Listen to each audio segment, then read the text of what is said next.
This is the Annapurna, the 10th highest mountain, dangerous but beautiful, and one of the most difficult climbs in the world. Instead of the peak, I want to tell you about the circuit track around Annapurna and how we got there. More importantly, does the Annapurna circus live up to the name of the best long-distance track in the world? The journey doesn't start in Nepal. Back in Hong Kong, my hometown, a concrete jungle, where the highest mountain is only 957 meters. I was never really interested in hiking until the COVID-19 pandemic. As I spent more and more time in the countryside, I found a new appreciation for the city's unique contrast between the towering skyline and the surrounding mountains. This mixture of artificial and natural landscapes is nowhere can be found. I start hiking every weekend, not just for the views, but for the feelings of discovery, the thrill of capturing the world with my own eyes.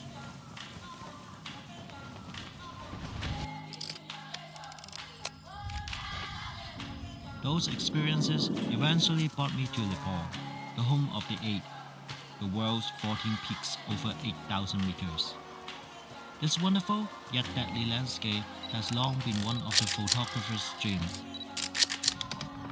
Anyone can capture great photos in this stunning region. But for the city folks like us, the high altitude environments pose a serious threat. Acute mountain sickness is common among trackers as elevations above 2,500 meters left untreated. The more severe condition of high altitude pulmonary edema and high altitude cerebral edema can be life-threatening. The Annapurna areas was opened to foreigners in 1977, and the original 23 days trek from Kathmandu to Pokhara has since been shortened by the construction of roads. Now, only Pun Hill sections and the Florana Pass remain without motor access. While the roads have changed the appearance and atmospheres of the villages, the Annapurna circuit still offers us spectacular journeys through diverse landscape, from paddy fields to forests, and waterfalls to cliffs.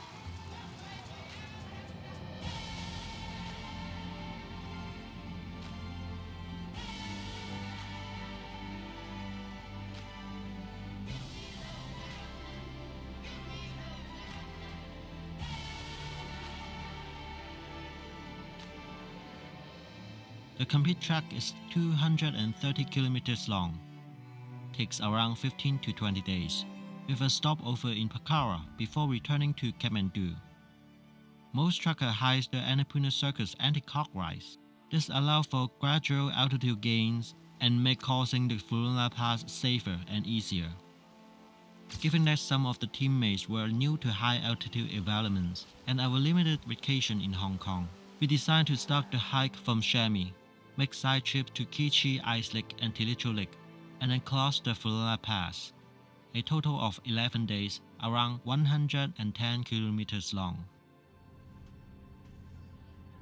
On the departure day, I finally met up with all my teammates, some of them the first time. The flight from Hong Kong to Kathmandu is only 5 hours. We meet our experienced guides. Shanti, Abby, will be hosting and keeping us safe throughout our trek.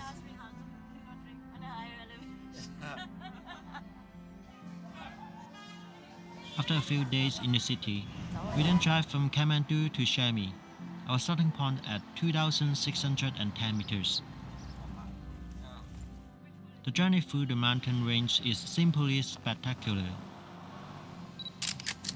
When we arrived at the tea house at Chame, it's already light. We are surprised by the comfortable bed, Wi-Fi, and delicious food.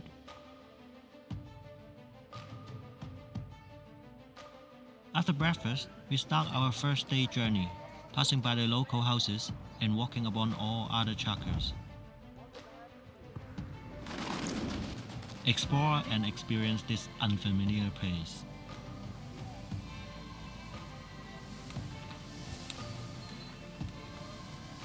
The 40 kilometers hike to Upper Pisang took us much longer than expected, as we couldn't resist stopping every few minutes to photograph the surrounding. Our guides have to keep pushing us to maintain a steady pace, or we may have reached our destination well after dark.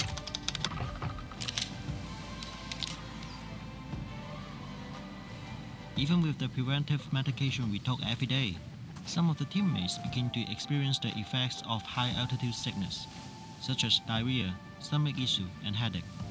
I too, starting to lose my appetite.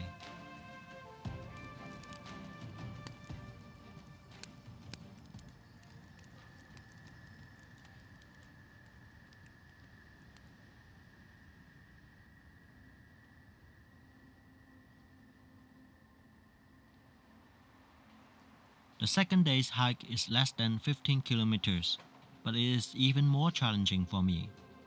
While most of my teammates are getting much better, my diarrhea is getting worse. The altitude was taking a toll. Shanti is growing concerned. You want to give it to me? No. I'm offloading some of the camera gears to the porter.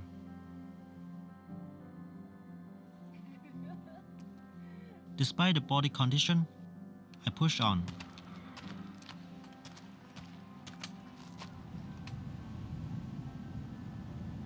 We slowly arrived at Manang, an elevation of 3,519.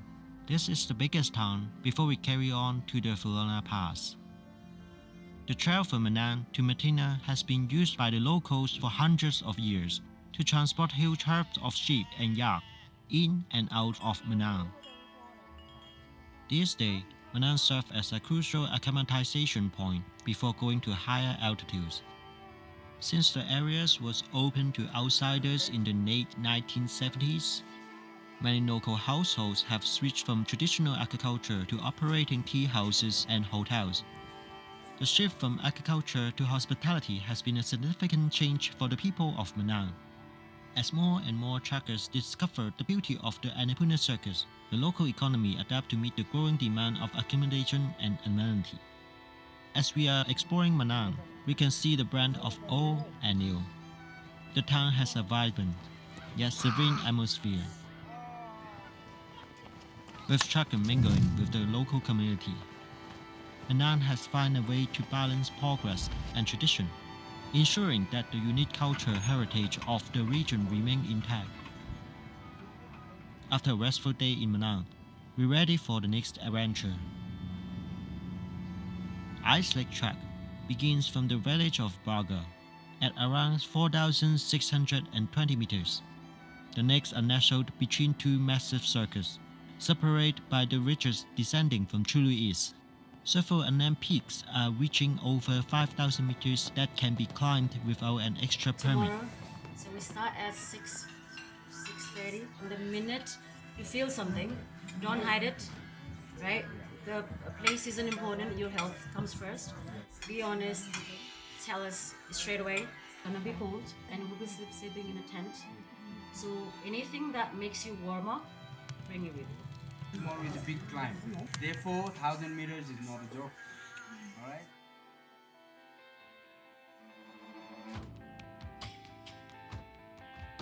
Despite our body having adjusted somewhat doubting our stay in Manang, the thin air and steep incline still make every step feel exhausting.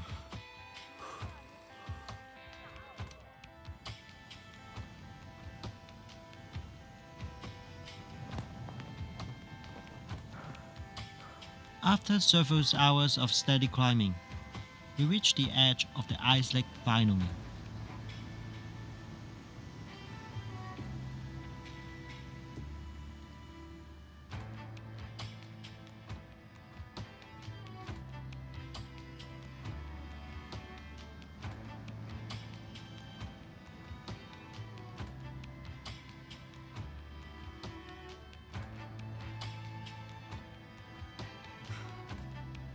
When we're back to the campsite, where things start to get worse.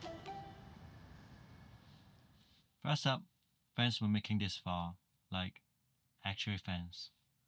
I'm Nick, by the way. This video, yeah, it took way longer than I like to admit, like 100 hours plus hour longer. juggling full-time work, freelance stuff, and somehow finding time to edit this thing together. It's been interesting. Truth is, it's just me here, and honestly, and none of this would exist without you all watching. If you're already supporting, seriously, thank you. And if not, and you somehow enjoy this, maybe consider subscribing? Or don't. Yeah, that's cool too. Have an awesome day. See you next time, and I hope we'll be soon. Bye.